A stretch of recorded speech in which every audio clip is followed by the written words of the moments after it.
everybody. My name's John Cumbers, the founder and the CEO of SynBioBeta. And today, in today's town hall, we're going to be talking all about sequencing of COVID-19. And I'm joined by three of Illumina's legendary leaders. Illumina, of course, the leader in genomic sequencing globally. We're going to be talking about why DNA sequencing is vital to the case against COVID-19, whether it's confirming positive cases, surveilling the spread of the illness through our communities, or analyzing the evolution of the virus. And as a leader in the next generation sequencing, Illumina is working with practitioners and researchers around the world to provide the vital analytic capability that we need for a data-driven response. I'm joined by Phil Febo, who is the Chief Medical Officer at Illumina, Gary Schroth, who is Vice President and Distinguished Scientist at Illumina, and my good friend and SynBioBeta veteran, Amanda Cashin, who is head of the Illumina Accelerator here in San Francisco. Welcome, everybody. Thank you, John. Thank you, John. Thanks, John. Absolutely. So we have a few slides to set the scene here. Illumina's doing a huge amount of work in the area of sequencing for COVID-19. So we're going to dive into the slides in just a second. Before we do that, we want to know who is joining us from around the world. So if you want to type it into the chat box and say hi to everybody, make sure it's set to say hi to everybody and not just the panelists so we can see where everybody's joining from. And also in particular today, we're going to be doing a live Q&A. So if you have questions for Phil or Gary or Amanda about the role that sequencing is playing, or you have technical questions or questions about the pandemic, then please type them into the box. And you know the rules by now. You can also upvote other people's questions. So we often don't have time to the best questions, but we will try to get through as many as we can. And today, a special prize for the best question. The SynBioBeta t-shirt goes to the best question that we get. Guaranteed COVID-free, I promise you. So we will be starting in just a second. I see we've got people from all around the world joining us. A lot from the Bay Area, San Diego, Wisconsin, New Orleans, Maryland, Texas, Tampa, Florida, Arizona, San Francisco, Concord, Massachusetts. Excellent. Not to forget Concord here in the Bay Area. Edinburgh, UK, Switzerland. So great. Excellent to see everybody tuning in, and thanks for saying hi. So Phil, I think we're going to start with a couple of slides from you. So if you want to bring up the slides, then we'll just get a good overview and see what you're seeing from your corner of the world as the Chief Medical Officer at Illumina. Sure, and thank you, John and Kevin, for inviting us to participate today, and welcome to everyone joining us. It's been a very busy time. It's been a very kind of challenging time with being in the midst of pandemic, and happy to participate in a call today to talk through some of the activities that we're doing at Illumina. The way we're looking at this as far as the pandemic has to do with the different phases. And if we go to the first slide, and I think wanted to frame the discussion we have in this context. So really in the beginning, where we are now is the acute rapid response. And what we've been doing at Illumina is, given the importance of understanding the viral genome to our containment and approaches, as well as understanding the routes of transmission, understanding the path to treatments, we've really worked very hard to make sure that access to sequencing hasn't restricted our ability to understand this virus. And when we think about what we're doing as a company, it's really about customer enablement. It's really about helping those individuals at the front line. Very proud that sequencing was used very quickly to understand this virus. So the WHO was alerted to COVID on December 31st. By January 24th, the New England Journal of Medicine published the full genome of COVID, of the novel coronavirus, using our sequencing as part of that, in order to discover that.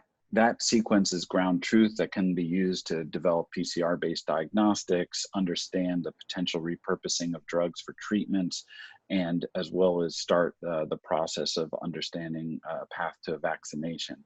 That genome also, as the virus and this infection spread, mapping the genome and provides additional evidence as far as how is it mutating.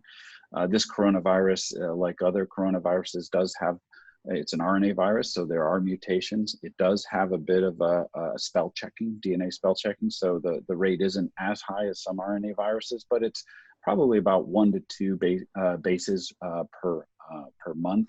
And understanding that and leveraging that gives you a sense for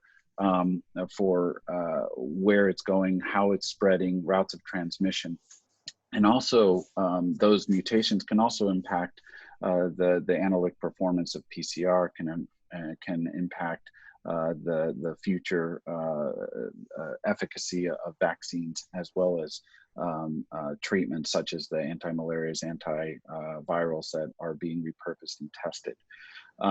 And so what we're doing as a company is making sure that those investigators out there, those individuals who really understand how to leverage the viral genome, have access to our tools. So we've been we're working very quickly to get our sequencers to those folks. Interesting, we're also now at a time where we understand COVID as a disease. So we understand that, yes, older individuals are at greater risk. Individuals with comorbidities such as diabetes, hypertension, cardiovascular disease are at higher risk. But we're also seeing young individuals get very sick and passing away to COVID. We're seeing differences between populations in Italy versus South Korea. And so there's also an urgent need to understand the host viral interactions that may be playing, and we're really, again, supporting programs that are looking globally at the interaction between the host genome and the viral genome to see if we can find genetic determinants of aggressive disease, so that we can better focus our interventions and supportive care measures in this setting. As the pandemic progresses, we will see areas where the aggressive measures of social distancing will have an impact, and we'll see the curve start to decrease and the new cases decrease, and we will move into a phase 2 where it's, some people have used the term precision isolation, where COVID will still be in our communities, but we're going to have to relax social distancing. We're going to want to get back to work. And how do you do that safely? How do you exit from these, oftentimes very strict social distancing to relax that, get back to normal in an informed way? Many of the people on this call probably are aware of all the modeling that's done, and unless you exit with a strategy that undoubtedly involves broad testing, undoubtedly involves continued vigilance with respect to when clusters come up, responding quickly with understanding how that cluster came into being, and doing contact tracing, continuing to do isolation to minimize the spread of that. Unless you do that, you'll just delay a different peak. And so we'll have to be aware of that. And then the final phase is future preparedness. As you get into normalcy, how do you create a prospective, a surveillance network that can really be proactive and anticipate this happening over and on a recurrent basis, and diminish the impact on human health and the global economy. And so those are the 3 phases we'll talk to. And I think the next slide, I just want to talk to a few specific stories before I hand it over to Gary. Part of what we're doing is getting our sequencers into the right hands. So the first panel talks about Charles Chu and his important work out of UCSF. Charles has been an innovator in infectious disease. And he's been asked by the CDC to do the surveillance for the public health cases, and we've been actively supporting him and making sure he has the sequencing bandwidth to take on that additional load. We see other individuals that we're supporting and really admiring. Trevor Bedford up in Washington. His incredible work mapping viral genomes to understand the transmission in that state, being very active on social media as an important source of information. a couple of weeks ago, he was tweeting about the first 29 viral genomes that he saw, most of which, 25 of which came from the initial introduction from China. But he also saw 4 viral genomes that were introduced from other points, from Europe and from Iran, suggesting that there were multiple routes of introduction of the virus into that community.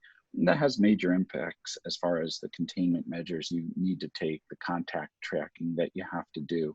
And so it's just a good demonstration of the important work.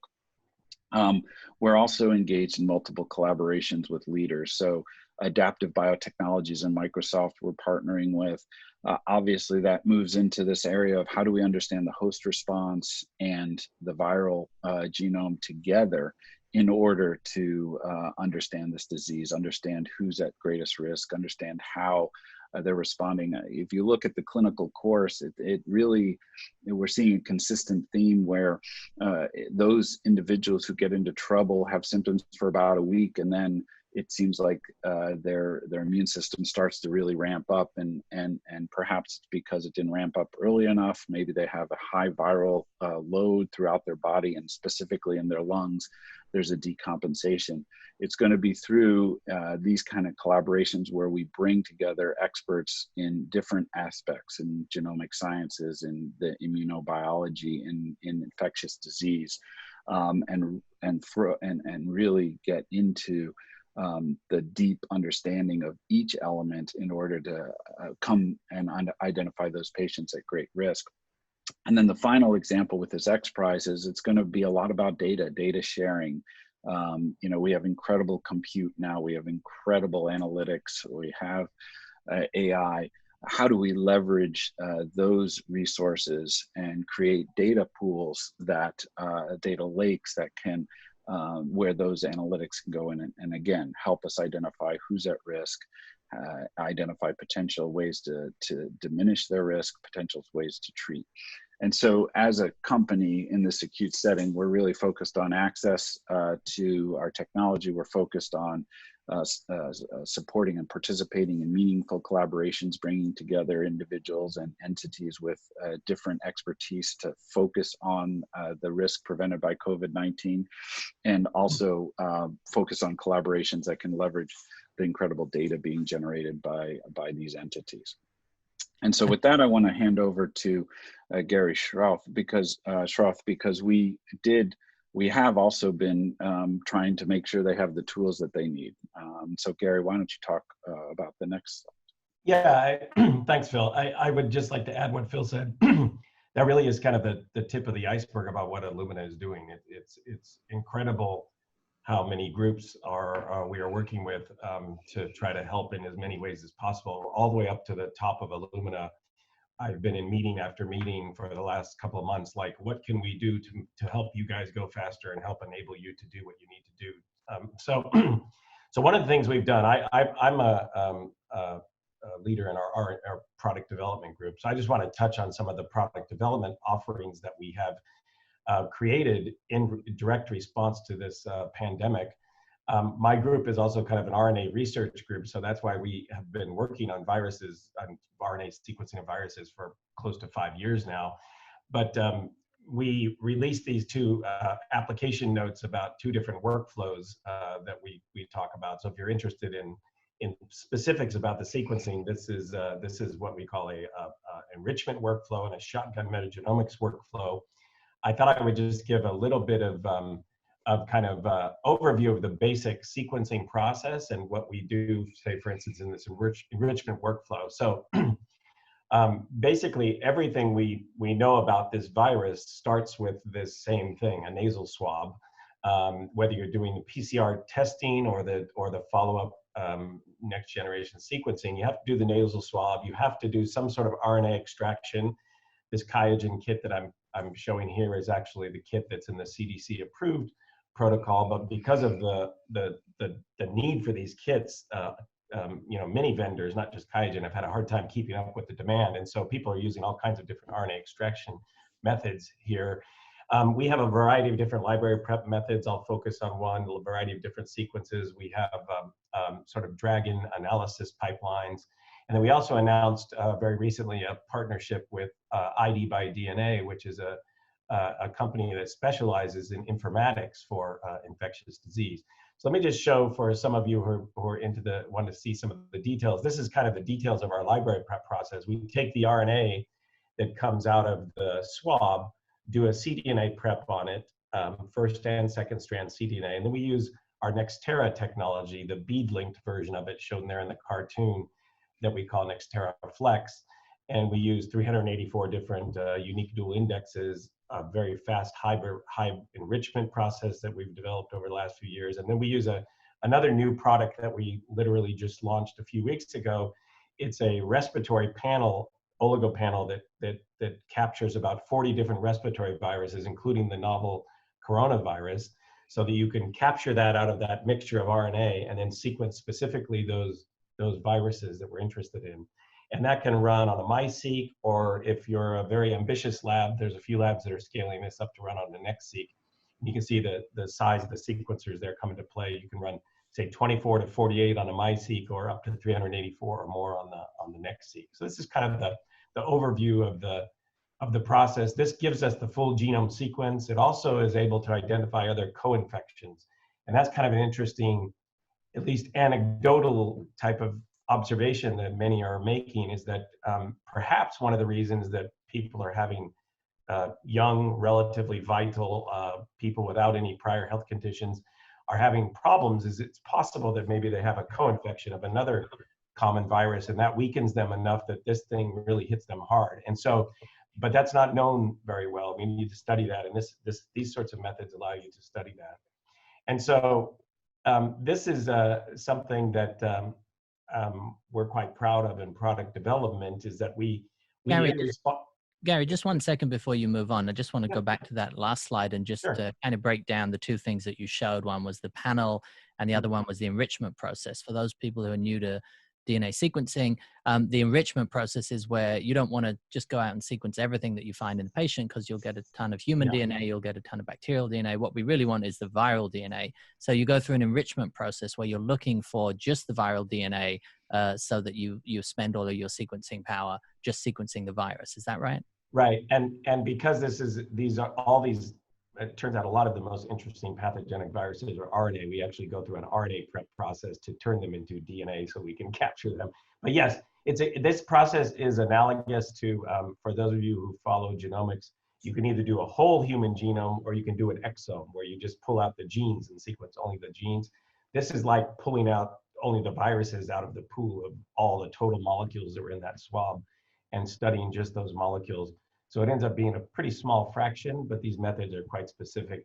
We call them capture or enrichment methods, where you use an oligo pool like this. This oligo pool has about 8,000 different probes that capture 8,000 different regions of different viruses for us to sequence. Got it. So, and then that's the panel you're discussing now. And we talked about this last week because we had Chris Mason and Emily LaProust on talking about environmental sequencing for the SARS-CoV-2 virus. And that's where you developed with Twist a while back a panel looking at specifically either for many different viruses and now these specific panels for COVID. Is that right? Yeah, yeah, John, thanks for bringing that up. Actually, that was work that my group did many years ago. We called it the pan-viral panel. That's a huge oligo panel. It has about 800,000 probes, and it captures 1,100 different viruses that could infect humans, not just respiratory viruses, but kind of the whole pan spectrum of viruses. And we worked with Twist on that, and in fact, they market that product for us. So we're good collaborators with Twist. But yes, those methods are exactly what I'm talking about. Those types of methods. And I think this is a really good way to highlight just the enormity of Illumina now as a platform, as DNA sequencing as a platform. That really, when DNA sequencing started, the first one cost $1 billion plus to sequence one human genome. Now we're down to what is the cost to sequence a human genome these days? We estimate that for most genome centers, it's roughly $800, let's say. So we're under $1,000 now for human genome sequencing. And there's a huge boom in environmental sequencing. And so you can see now the Illumina platform being used both for healthcare reasons in terms of human health, but also now in sequencing these viral strains and seeing where they're coming from. So I think it's just good to see the breadth of the platform at play here right now.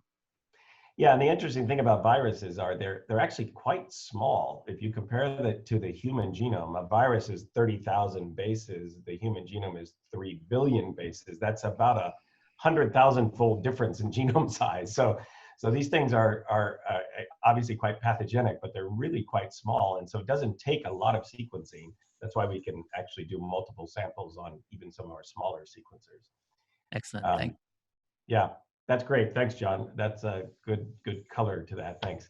And so I'll just end here. This is just kind of an overview of, we have many other workflows. There, like I said, this virus is relatively abundant in high titer samples, and there are various methods to get at it, including PCR amplicon methods, enrichment methods that I just kind of went over, and then shotgun sequencing, where we do sequence the whole RNA pool in the swab to see what is happening there.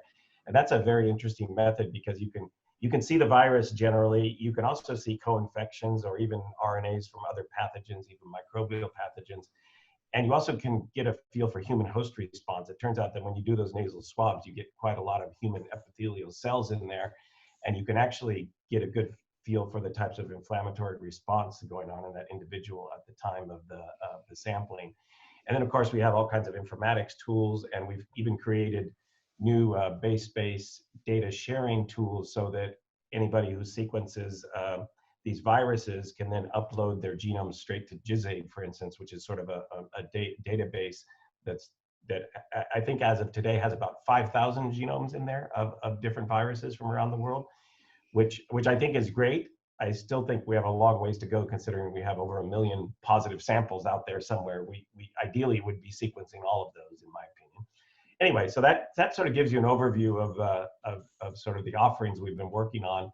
And I think what I'm most proud of from Illumina is that we've done a lot of things in the last 6 weeks, even though for the last 4 weeks, a lot of us have been working from home, right? So we've been trying to, just like everybody else, be good social citizens and adhere to social distancing. So I think about 80% or more of Illumina employees are at home right now. But we do have critical sort of operations and R&D people that are working on some of these specific products and projects still in the lab. Fantastic. Well, thank you so much for that, Gary. That is really good insight into what's going on under the hood at Illumina. I want to bring in Amanda Cashin to talk about what's going on from the startup perspective and what kind of things startups are doing with the Illumina technology. But before I do that, I want to remind you that this is a live Q&A town hall, and we've got a lot of questions coming in. So if you want to ask a question for any of our panelists, please type them into the box below. We also have a star-studded audience today. We have almost 500 people joining us live, including, I see, the Nobel laureate Francis Arnold. So hi, Francis, welcome. Amanda, no pressure, but give us the startup Illumina Accelerator 101. Tell us what it is, when it started, and some of the exciting things that the startups are doing with reading DNA. Sure, and I just wanted to take a second too, just to kind of thank you, John, and to thank the attendees that are here. I know everybody's dealing with this in real time, both on a personal and a professional level, and I know it's not easy. I know folks are starting to get cabin fever, but you know, something that's been guiding us at Illumina Accelerator is some advice that our CEO, Francis D'Souza, shared as we were all beginning to work from home, and he said, you know, as leaders, we really have to kind of focus on 3 things. And one is focus on yourself and your teams. And I think we're all trying to do that from a very personal level. And the second is realizing this is not business as usual. And, you know, he was saying this several weeks ago now. And I think that's something that our team and our startups have all been kind of focusing on, realizing that this is just not the normal.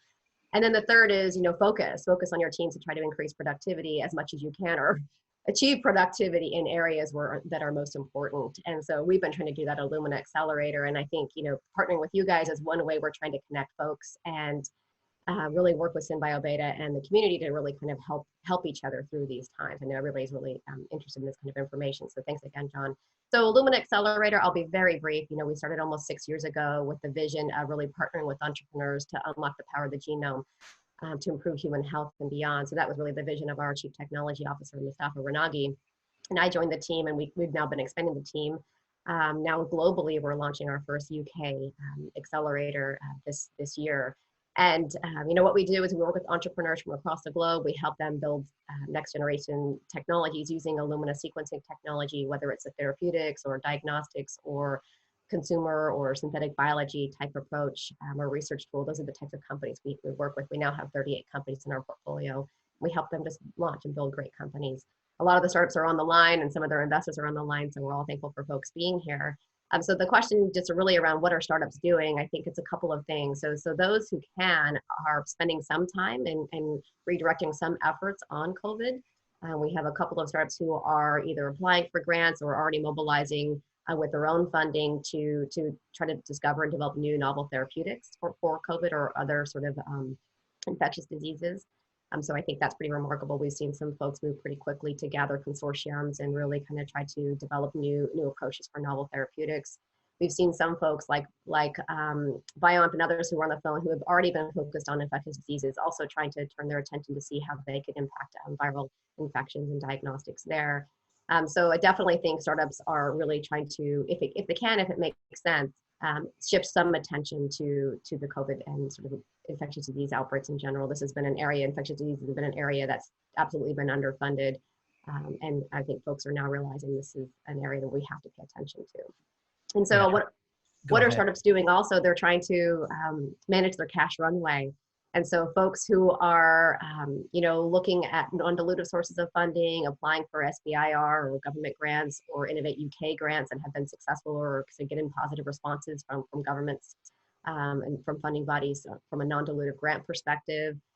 They're also working with other bigger companies for non-dilutive sources of funding or partnering resources. Then they're also, as usual, talking to investors, whether it's a VC or an angel or a seed stage investor to try to raise capital for those who need it. I think folks are really, trying to stretch the runway due to the uncertainty of when this is all going to resume back to some sort of normal. Great. And we actually have a couple of live polls that I want to run. Kevin, if you could bring those up. Let's ask everybody about the stress levels that they're under right now. I'd be interested. We asked this last week, and I'd be interested to compare before and after. And hopefully we're going to see some positive signs there. So if we could ask that question. And then I'm also interested, we asked a question earlier this week, which was how many people who are joining the call have been tested already. And then we want to also ask if you haven't been tested, how many people think that you've actually had it already. So not a completely scientific study, but we'd like to bring those three polls up. So Kevin, if you can just roll through those polls in no particular order, and we'll read out those results. So we have a lot of really interesting questions, and we have a lot of people who want to ask them live as well. So if you want to ask your question live, make sure to type it into the box. The best questions rise to the top, and we can have you join the discussion live. So the question that's risen to the top is from Edward Yu, who's at the FBI, I believe. I can't actually see that that's you, Edward, but I'm pretty sure it is. The caveat at the bottom of the slide is telling for research use only, not for use in diagnostic procedures. What does the Onramp look like to get regulatory approval to leverage NGS, next generation sequencing for diagnostic use? Who wants to take that? I can start with that. So, in a general way, we've been releasing these workflows as research use only, and that is their use. We've been working very quickly to get them out to enable, and in the setting of surveillance where you're not returning results to patients, research use only is an appropriate and reasonable approach. At Illumina, we have taken next generation sequencing forward through FDA approval, through regulatory approval, both FDA and CE-IVD marking, first with our Praxis RAS testing for reproductive health. We have our CE-IVD marking for our VeriSeq version 2. And we've been public about moving forward with a cancer panel as well, a broader cancer panel. For COVID and for infectious disease, I anticipate there will be interest. We have established a partnership with Vision Medical in China. They are taking through a workflow. It's a shotgun-based workflow, the third that Gary showed on with the NextSeq through regulatory approval with the NMDA. But those regulatory approvals, there's the major focus right now has appropriately been on diagnostics. We have a big challenge in getting PCR-based diagnostics, antibody-based diagnostics out there so that we can really have a yes/no answer.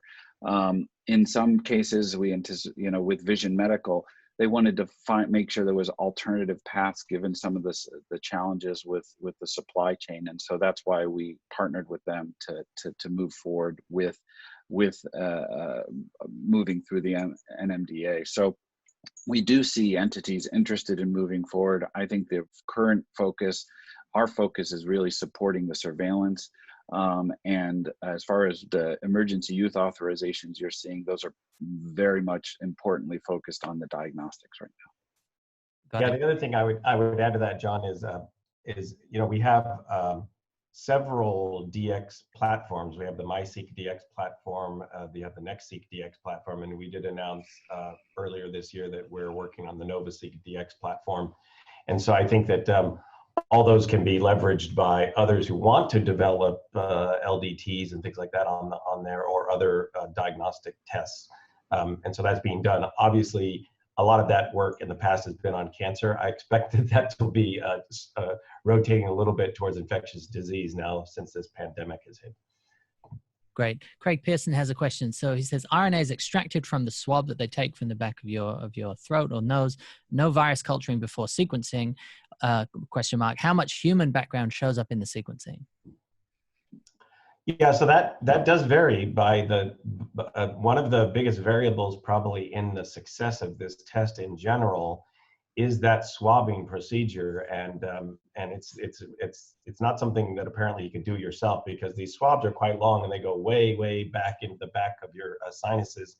It's apparently indeed a little painful even to get this done, but that's important. And so I think depending on how much let's say human epithelial cells you get, also how active your viral infection is, you get sort of a ratio. So in general, we see a lot of human host RNA. Probably the bulk of the RNA is generally human host RNA. And then if the virus infection is quite high, you can also see literally fractions. I've seen as high as like 5% of the reads coming from the swab from a virus. But oftentimes it's much less than 1% of the reads in a shotgun experiment. Got it. And Eric Best wants to know, what has been the most exciting discovery you've seen come out of the response to COVID-19? Well, I'll start and have Gary talk as well, and Amanda perspective. From a sequencing perspective, I think it was incredible to, within a month, understand that this virus came from probably a bat reservoir based on kind of phylogenetic relationships with other coronaviruses. It was very clear there was a mutation in the spike protein that binds to the ACE2 receptor on humans to probably facilitate that host switch. I think one of the most exciting things is kind of a negative finding is that with the 5,000 genomes we're seeing shared, we don't see a major mutation that would significantly impact PCR testing or potential vaccines. So that's actually reassuring that we can continue to move forward with those. And so I think that kind of context and those kind of, I think we're just at the beginning, and we'll see a very rich discoveries come out of these host viral interactions that will be quite exciting. But I don't know, Gary, your perspective. Yeah, actually, I think some of that stuff is also very interesting. I'll bring up one thing that I personally find very interesting, maybe a little off color, but is that I've always been interested in sort of gut microbiome work, and there was a report last month that you could find apparently active virus. I would imagine it's sort of not necessarily active, but packaged up virus in human stool samples that persist long after it was detected with PCR. Not long after, but days after it was detected in PCR in the nose, in the nasal cavity. And then I saw a report. I haven't looked at the scientific validity of it, but apparently someone actually was able to find COVID RNA in a sewer system somewhere in the world. Oh, wow. And so that raises all kinds of interesting possibilities. Why is it in the stool? What's it doing? Is that like a reservoir for this virus? Is it transmitted through these things? Is that a way to do surveillance on people? Is that a way to do surveillance on suburban or urban areas, right? So there's a lot of interesting things that come out of that. And I think it's probably just surprising to most people that you could even have an RNA that could survive the digestive process and end up all the way in the stool and in a sewer. So to me, that's been one of the most interesting observations. Very interesting. And I just want to bring in our poll. We asked about the current stress level. How worried are you? We've got 40% of people somewhat worried, 28% of people pretty worried, 25% of people a little worried. only 5% of people are not worried at all. I wish I was you. And only 2% of people are extremely worried. So pretty much of a bell curve there. So if we can ask the testing question, and we have a question from somebody that says, lots of news reports on the unreasonable time between test and result. Can I get the panel's view on bottlenecks, equipment, reagent supply, robotics, sequencing? All samples would be informative, but is that practical? And maybe, Amanda, if I can start with you, and maybe you can talk a little bit about the VC response, because we saw just yesterday, I'm blanking on the founder of Twitter who just announced a $1 billion fund. Yeah. Jack Dorsey, exactly, who just announced a $1 billion fund. We've seen the Chan Zuckerberg initiative, Bill Gates building 7 different factories. So there's a huge amount of activity going on from the investment scene. Can you talk about that, and then maybe talk about that in relation to the scale up of testing? Sure. So from the VC perspective, I think, again, it comes back to sort of realizing that everybody is experiencing this on a personal level. So we've heard that 2 partners from 2 major life science venture firms have tested positive. I don't know how they're doing, but when you think about sort of everybody is sort of dealing with this at their own way in a very personal level. So hopefully those folks are okay. But I think investors are absolutely watching. I think investors are able to deploy some capital and are focusing a lot on their existing portfolio companies, ensuring they have a sufficient runway to kind of weather this pandemic. Obviously I think that's number one for the VCs, but I think also VCs are looking for those really resilient companies who can shine during these moments of crisis. And those companies who are able to do that, whether it's, improving their infrastructure to really kind of be able to support these types of pandemics, or whether it's just, being able to weather these kind of storms. I think investors are looking for those stars who will be long-lasting companies, even if they're just starting now. So I think a lot of folks are out looking for those opportunities. Folks, like you said, are dedicating funds to support this in a meaningful way across the globe. And certainly, I think deals are going to take longer. We've heard some deals are taking longer to close. They're still happening. Sometimes they're at lower valuations. But I think investors are absolutely interested in this space, in the life science, in the biotech, and the healthcare space. So, obviously, companies who are using next-gen sequencing or genomics or other sort of life science initiatives really do have the opportunity to improve human health and a global health. And so I think investors who maybe even don't have exposure to life science or healthcare are starting to pay attention to the space because they see they can have an impact. So I think that's an encouraging thing. We do know it might take longer, and the folks who do have dry powder or who do have liquidity, I think, are interested and eager to make investments. So I think we get comfort from that.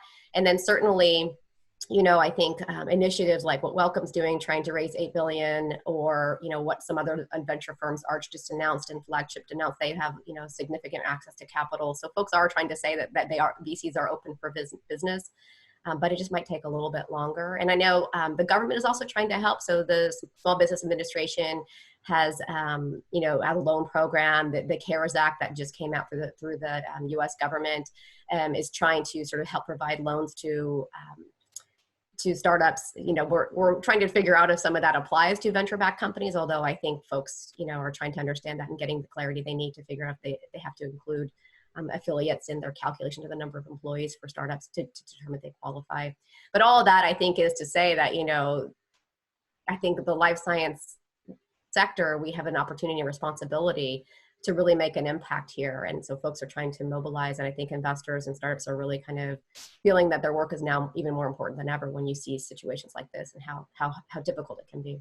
Amanda, when is the next cycle for the Illumina Accelerator, the program that you run for startups, when you're accepting applications? So the next applications will be due this summer. We're actually sort of working on finalizing that date now. It says on our website June 1st, but we might delay that to give folks a little bit more time to apply.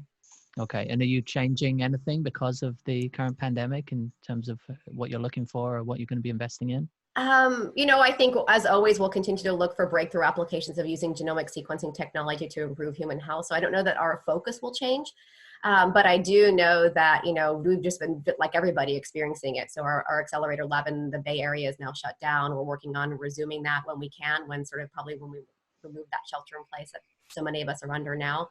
But the incoming groups that we're working with across the US and UK, we're working closely with them because they're going to start sometime this year, hopefully this summer or fall. So we're working in real time with folks to really get them ready. But we are doing a lot of things now more virtually, like all of us, you know, in terms of just being able to do things more online, do more digital, more virtual content. So we're going to do our orientation for the next cycle online and through things like Zoom or Blue Jeans to kind of really connect folks and do as much as we can virtually, and doing meetups. We'll do some digital hangouts with some of our graduates to support each other. You know, we're going to have a digital hangout on women's groups. We're going to have a digital hangout on infectious disease work or therapeutics work or fundraising. Those are just with our graduates, but, you know, bringing folks together, I think, is so key in this time. Excellent. Thank you for that. I just wanted to give you an update on the poll. 294 people on the call today have not been tested. 3 people have been tested. So that's 99% of people have not been tested. 1% of people have. And of the people who have not been tested, 60% of you do not think that you have had it. 33% of you think maybe you've had it. And 77% of you think you did have it. Phil, any reaction to that? No, I think that's, you know, where testing is, and you talked about, you know, supply chain and the challenges there. We've seen that as a bit of a moving target. Initially, it was about PCR tests, validated tests, and the performance of the tests. Once those started to ramp up, it became RNA isolation and the specific RNA kits that are required as part of the emergency use. We're seeing the people finding alternatives, addressing that, and now it's nasopharyngeal swabs, quite frankly. Some of these labs, I've gotten calls from clinical labs, does Illumina have a trove of NP swabs? We don't. It's not the type of work we do, but people are desperate for each element, and that's why you'll see, you know, what's really encouraging is that as these friction points come up, you see incredible innovation. So you see people, as you see with personal protection equipment, right? Really important for our healthcare, really important for social distancing. We're seeing people put incredible innovation into addressing those supply chain areas with, you know, 3-dimensional printing, with, you know, repurposing manufacturing equipment across the line. And, you know, with the testing for COVID and now the nasopharyngeal challenge as far as those swabs and the availability, we're seeing people validate other samples. So the New York Wadsworth Public Health has validated a combination of anterior nares and saliva as a specimen for the RT-PCR. So, you know, I'm not surprised that relatively few people have been tested in most places because of the limitations of testing. You know, it's very much those with symptoms aligned with COVID who have an exposure and a risk level. In some areas, they have to be hospitalized. So that's going to be relieved over the time. So I'm not surprised at that percentage. And it seems like that distribution of people who feel like they really could have had it versus somewhat risk and those who don't is reflective of kind of probably how much it was in the community before each area went into that social distancing. And it's very regional, right? Like in New York, your a priori risk of having exposure is much higher than in other areas of the country, such as the Bay Area, where we went into kind of social distancing and shelter in place early. So it's very local when it comes to your risk of exposure and your risk of actually having it. Great, thank you, Phil. We have some really amazing questions coming in that I want to get to, and I also want to get onto, Phil, I know a topic that you're passionate about, which is the next pandemic and how we can use sequencing, that third part of your chart that you showed. But before I do that, I want to remind you this is a live Q&A and you can type your questions into the box. We have 27 questions. We'll try to get through as many as we can. But if you want to ask your question live, then just raise your hand and we can call on you and you can ask your question live. So let me dive into a couple of these great questions. Keith Baker says, ACE2, which is the receptor on the human cell surface that we talked about, the spike protein of the virus binding to, that's how it infects, and that's where we think the mutation is that caused the jump. ACE2 is part of the X chromosome and has impact on the male tissue, i.e. cardiovascular, and lung in ways different to the female. What efforts are being made to study this to improve male mortality to COVID-19 infection? This is news to me. I had no idea that there was a disparity between male and female. Phil, yeah, if you look Gary? if you look at the confirmed cases, about 60% are male, 40% female, and we do see a little bit of a delta in the virulence. I haven't seen the distribution of the ACE2 based on gender to understand if that's driving it. There has been work because ACE2 is a target of antihypertensive therapy, and hypertension is one of the comorbidities that is associated with increased risk to COVID. I saw a nice kind of summary essay kind of reviewing ACE2 inhibition, ACE expression in the setting of ACE2 inhibition, and there is a compensatory upregulation. So you could imagine that any gender difference in the expression of ACE2 could be behind that. I see a follow-up question by Cindy Lawler talking about Carlos Bustamante, and one of the collaborations that Gary and I are working with is the Stanford group, you and Ashley and Carlos Bustamante, and they're really working, in fact, they're rallying all of Stanford's campus to really move toward understanding of the patients that are getting sick, looking at host genetics, looking at viral genetics, looking at transcriptomics, and the immune repertoire to get to that. And certainly that work will be able to understand if that ACE2 expression in tissues, it has some gender association, and maybe it has some association with pathogenicity of the virus. Excellent. Gary, anything to add to that? No, I think Phil covered that well. Thanks. Okay, great. We have a question from Bruce Windover. Bruce, do you want to unmute yourself? You can ask the question live. Oh yeah, sure. Honored to. Hey, hi Phil. Hi Gary. Hi Amanda. Hey, just curious, of course, from the bioinformatics perspective. Bruce, do you mind just introducing yourself? Are you at Illumina, or are you somewhere else? I just retired from Illumina. Congratulations. Okay, go for it. So, are you seeing any variant types other than single SNVs in the analysis? And if you could just define SNV for everybody as well when you answer the question. SNVs or SNPs, so single nucleotide variants. So a change from an A to a T or a T to a C, but there are various other variant types, and I'm just wondering if we've seen that and if there's any implications involved. Great. I think mostly what has been seen are single nucleotide changes in the virus, which of course is enough to track the epidemiology of these viruses. There was one report of a fairly large indel, I think a few hundred bases, deletion or addition. I can't remember which it was, honestly. But I haven't seen a lot of follow up to that or other reports of that. So that should also be easily sort of falling out of these analyses. If that's there, those things are quite easy to see in sequencing, especially when we get really, really amazing coverage of these things. And unlike haploid or polyploidy genomes, this is a single stranded genome. So it's fairly easy to sequence in that regard. So I think we would be seeing that if there were more.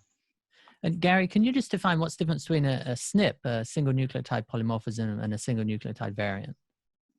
Well, a SNP, this is just sort of a nomenclature thing, but a SNP, single nucleotide polymorphism, is a change of a base from a G to a T or a G to an A.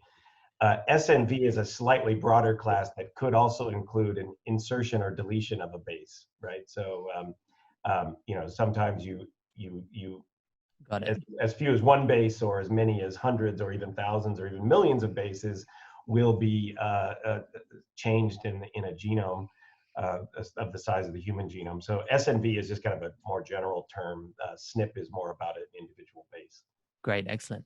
Namira, do you want to unmute yourself and ask your question live? Sure. So my name is Namira, and I'm a future PhD student. And so in previous webinars, I don't remember who exactly mentioned that the prices of the DNA sequencing now stopped decreasing. So I was wondering, is there any chance that it's gonna start decreasing again one day, and what it would take? Yeah, Gary, I don't know if you want to address that. We've been dedicated at Illumina to making sequencing more affordable, and the drop in the price of sequencing has been many-fold over the past decade and a half, from the $3 billion for the first genome to what Gary's saying is on average $800. We remain really committed to driving that down. As we get lower, the technology discovery that we have to do to keep pushing that is incredible. And this year we're releasing the NextSeq 2000 and NextSeq 1000.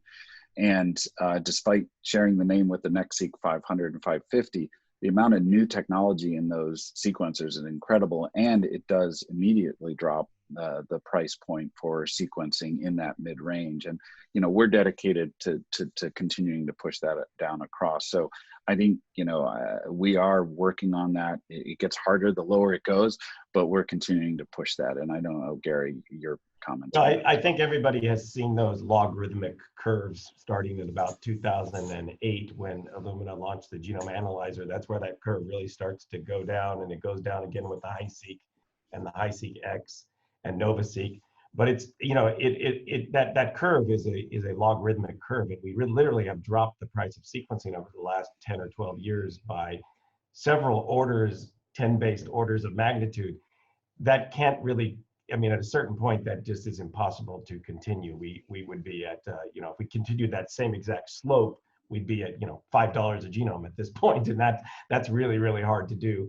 I don't think it's impossible. I think we might see that someday in the future, but I think that it's sort of natural that when it gets down to as inexpensive as it is right now to do something as massive as the whole human genome, that it's going to be harder and harder to see those jumps.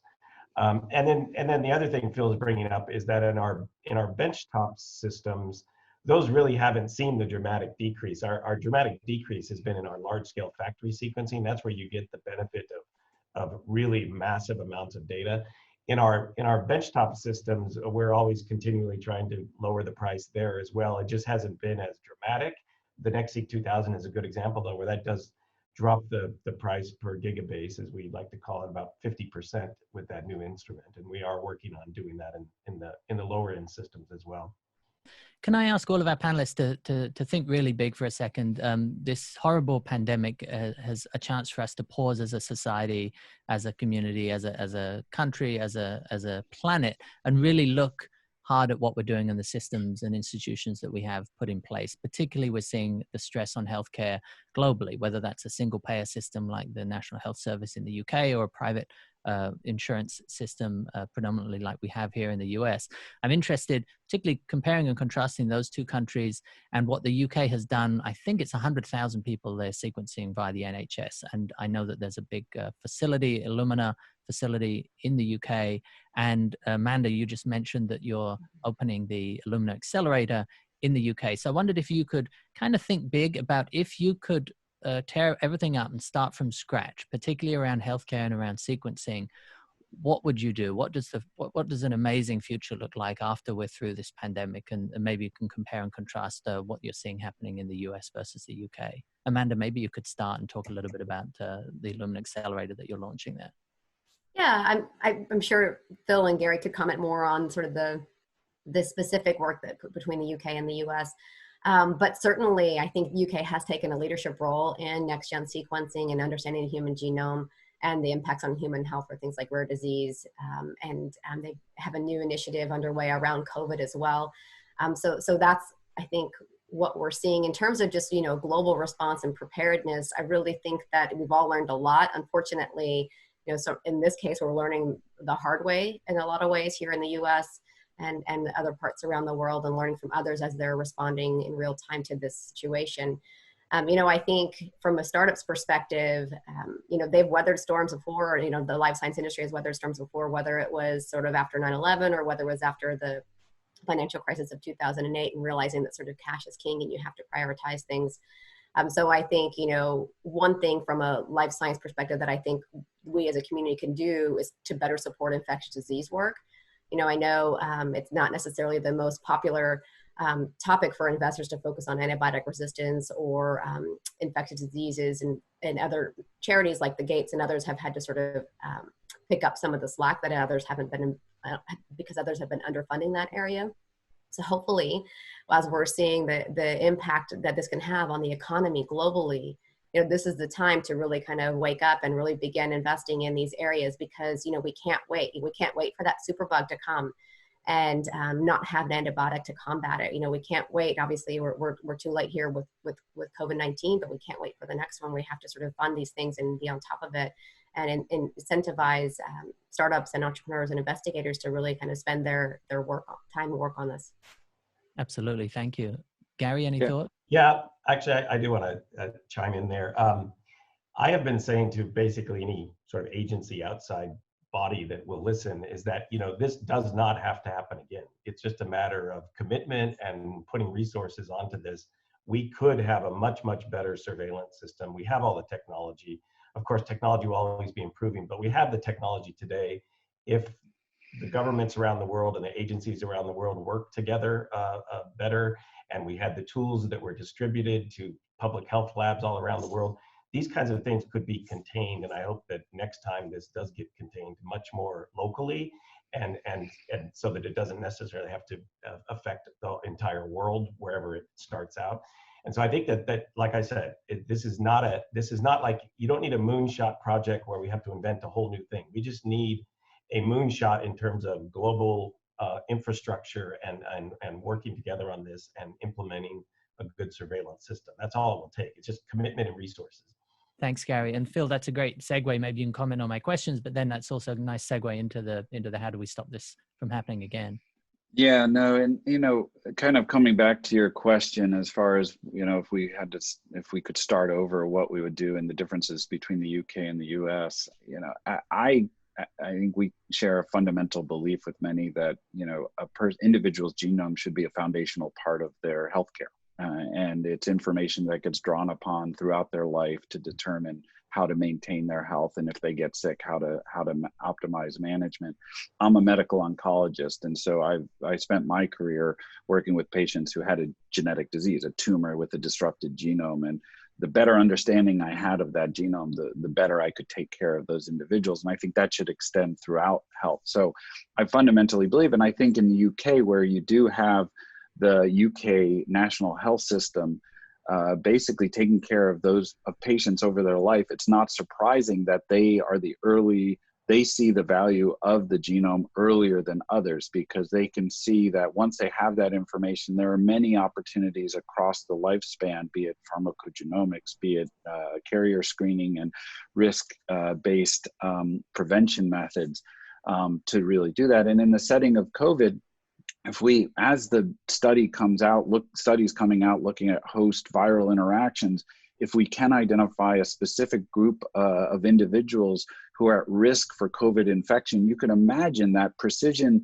isolation, that as we go back to normalcy, we'll be able to much better say, look, it's not, everybody doesn't have to shelter in place like we're all doing on this call. It's only those who are at most at risk health-wise that need to shelter in place and be protected from this, get the vaccines, get, you know, the intensive efforts, because we can identify those. So that's an example of how we do it.